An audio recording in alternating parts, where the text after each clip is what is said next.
Hello students, आज हम centre of triangle की बहुत ही इम्पोर्टेंट प्रॉपर्टीज करने जा रहे हैं। चलिए शुरू करते हैं। First property, right angle triangle के केस में जो सरकम सेंटर होगा वो हमारा हाइपोटेन्यूज का हाफ होगा। सरकम सेंटर जो होगा वो हाइपोटेन्यूज का हाफ होगा और जो ऑर्थो सेंटर होगा वो हमारा बनेगा बी पॉइंट पे, जहाँ पे एल्टीट्यूड और बेस आपस में मिलते हैं, वहाँ पे बनेगा ortho centre. Obtuse angle triangle के केस में जो हमारा ऑर्थो सेंटर और सरकम सेंटर है वो दोनों ही ट्रायंगल से बाहर बनेंगे। तो जो ऑर्थो सेंटर है वो तो हमारा बनेगा कुछ इस तरह, मतलब फिर से राइट एंगल ट्रायंगल बनेगा। तो ये हमारा बना ट्रायंगल के बाहर ऑर्थो सेंटर, और जो सरकम सेंटर है वो हमारा बनेगा ट्रायंगल के बाहर सरकम सेंटर। तो जो ऑब्ट्यूज एंगल ट्रायंगल में सरकम सेंटर और ऑर्थो सेंटर बाहर बनते हैं, पर हमारा जो इन सेंटर और सेंट्रोइड है वो हमेशा ट्रायंगल के अंदर ही बनता है।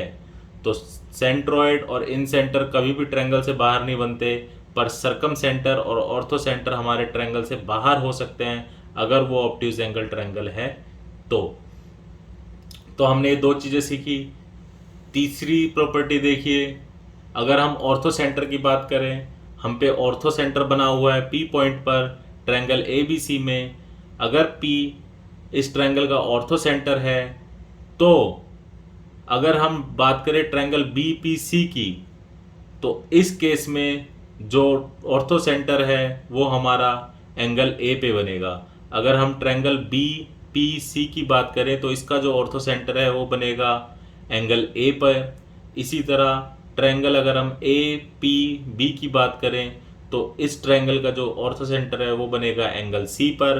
इसी तरह ट्रायंगल ए पी सी का जो ऑर्थो सेंटर है वो बनेगा एंगल बी पर। चलिए हम फोर्थ प्रॉपर्टी देखते हैं। फोर्थ प्रॉपर्टी में अगर इक्विलेटरल ट्रायंगल है, एक समबाहु त्रिभुज है, तो उसमें जो सेंट्रोइड, इन सेंटर, सरकम सेंटर और ऑर्थो सेंटर है वो सभी एक ही पॉइंट पर बनेंगे। जब एक ही पॉइंट पर दो या दो से ज़्यादा पॉइंट आते हैं तो उसे कोइंसिडेंट पॉइंट कहते हैं। तो इक्विलेटरल ट्रायंगल में ये सभी सेंट्रोइड, इन सेंटर, सरकम सेंटर और ऑर्थो सेंटर क्या होते हैं? कोइंसिडेंट होते हैं। इसी तरह हम नेक्स्ट प्रॉपर्टी देखते हैं, बहुत ही इंपॉर्टेंट प्रॉपर्टी है। सेंट्रोइड, इन सेंटर, सरकम सेंटर, ऑर्थो सेंटर ये कंकरेंट लाइंस होती हैं, क्योंकि सेंट्रोइड तीन लाइनों जब आपस में इंटरसेक्ट करती है तब बनता है। इसी तरह इन सेंटर भी तीन लाइनों के इंटरसेक्ट करने से बनता है, सरकम सेंटर, ऑर्थो सेंटर। तो ये सभी क्या होती है? कंकरेंट लाइंस होती हैं। अब सिक्स्थ नंबर जो प्रॉपर्टी है, कोई भी ट्रायंगल हो उसमें सेंट्रोइड, ऑर्थो सेंटर और सरकम सेंटर वो हमेशा एक लाइन में होते हैं। जी हाँ, ध्यान देना, सेंट्रोइड, ऑर्थो सेंटर और सरकम सेंटर, यहाँ पे इन सेंटर नहीं है। अगर हम कोई सा भी ट्रायंगल उठा लें तो उसमें ये तीन तो हमेशा ही लाइन में होते हैं, एक ही लाइन में होते हैं। और अगर हम ट्रायंगल थोड़ा सा चेंज कर दें, अगर हम आइसोसेलेस ट्रायंगल की बात करें तो उसमें सेंट्रोइड, ऑर्थो सेंटर, सरकम सेंटर, इन सेंटर ये हमेशा क्या? ऑल्टीट्यूड पे होते हैं।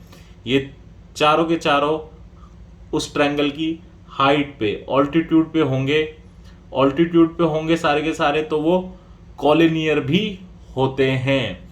तो ये बहुत ही इंपॉर्टेंट प्रॉपर्टीज है, ये आपको आनी चाहिए। आप भी इनके नोट्स बना लीजिए, इन्हें लिख लीजिए, इन्हें रट लीजिए। और अगर आपने हमारी incentre, circumcentre, centre of triangle की वीडियो नहीं देखी है तो उसे एक बार देखिए, आपको ये बहुत अच्छे से समझ आएंगे।